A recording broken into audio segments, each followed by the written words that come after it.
There are times in our lives when the mind is seriously attacked by thoughts of lust, ill will, or even by laziness, restlessness, or doubt.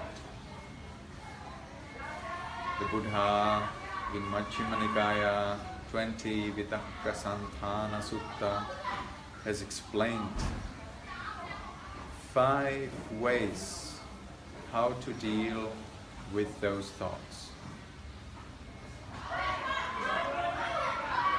Although these 5 pieces of advice are related to a meditating time, to a time when you're meditating and working hard to be concentrated on an object, they may be useful also in your daily lives. So what are they?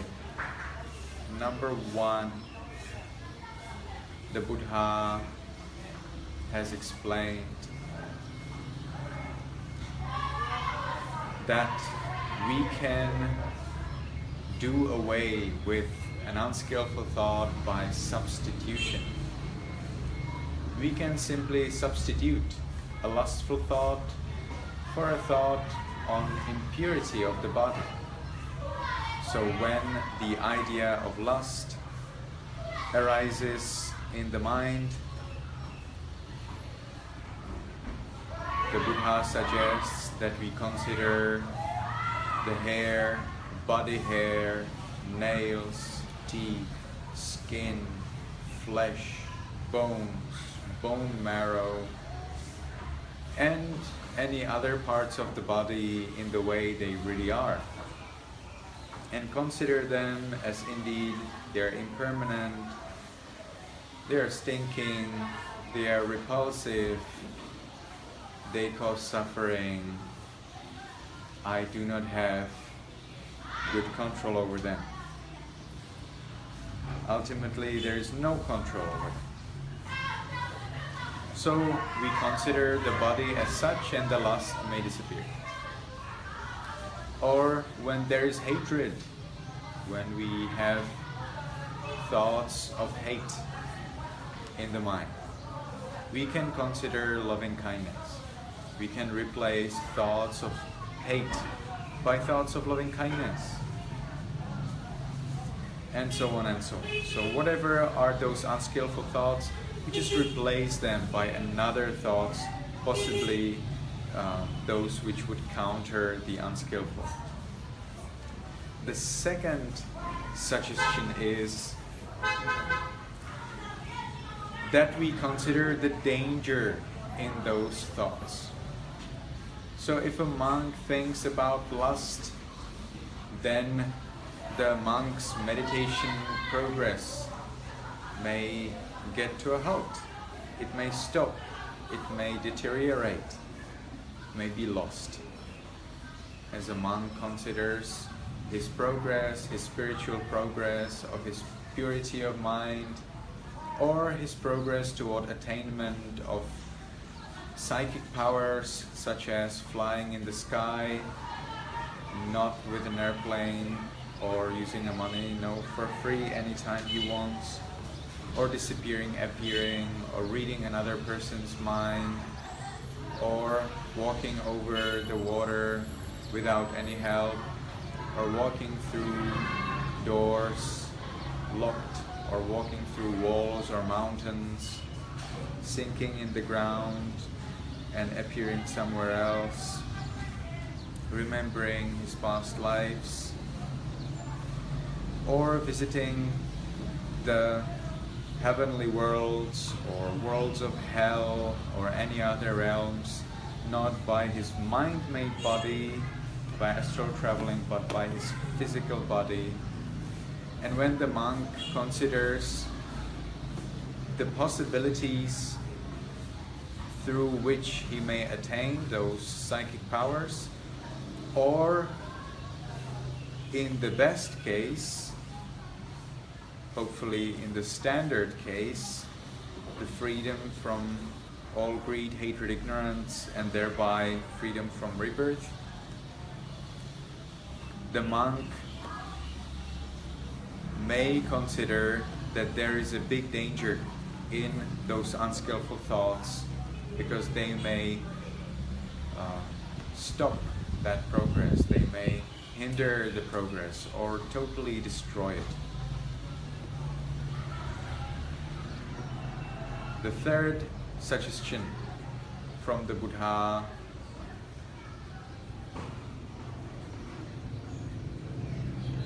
is to ignore those thoughts. Okay, so there is a thought of lust, who cares? And just move on. The fourth suggestion is to still those thoughts by searching for their cause. So if there was a thought about lust, then the cause should be found. What's the cause of lust? The cause of lust is the ignorance of not self. It is the illusion of self, the illusion that I am a man and she is a woman, or that I am a woman and she is a man, if a woman meditates. So those illusionary ideas can be traced by a wise, scrupulous monk, and through understanding that cause, those thoughts may be stilled. Or if the monk is in a deeper level of concentration or insight, they may still them simply by concentrating on the nature of thought, namely arising and passing, the coarseness of the thought when it moves from consciousness through feelings and perceptions all the way toward intentions. So stilling of the thoughts through understanding their cause is the suggestion number 4. Now the fifth suggestion is literally crushing the mind with another mind. So when none of the previous 4 work, the monk is suggested to crush those unskillful thoughts with another mind. Whatever is the other mind. The monk should clench his teeth and tighten the tongue between the jaws and just get through. Whatever it may be, I will get through. Enthusiastically, he works hard to get through those thoughts, possibly understanding that they are impermanent and that they will cease at one point. So these are 5 pieces of advice how to deal with unskillful thoughts.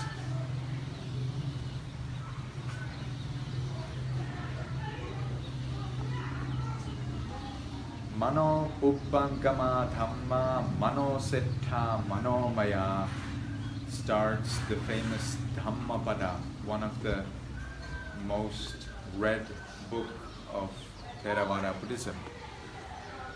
It means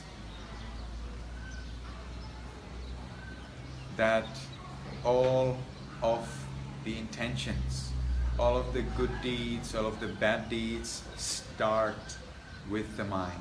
They are based on mind. So if it's possible for us to control the mind, it will not be difficult to avoid bad deeds and to develop ourselves in doing the good. So as we are observing the mind, we notice, hey, this is an unskillful thought. And when we notice an unskillful thought, we apply one of the 5 pieces of advice. When we see a skillful thought, we think, hey, this is a skillful thought, that's great, and we continue in developing it. We nourish it, we praise ourselves for it, and we continue and continue in that skillful thought. Until there is total freedom from greed, hatred, and ignorance, there is always an improvement. So there is nobody who is perfect in helping others, nobody who is fantastic in this or that. There is always a way how to be a better person. There is always a way how to do or say or think whatever you do, say or think better.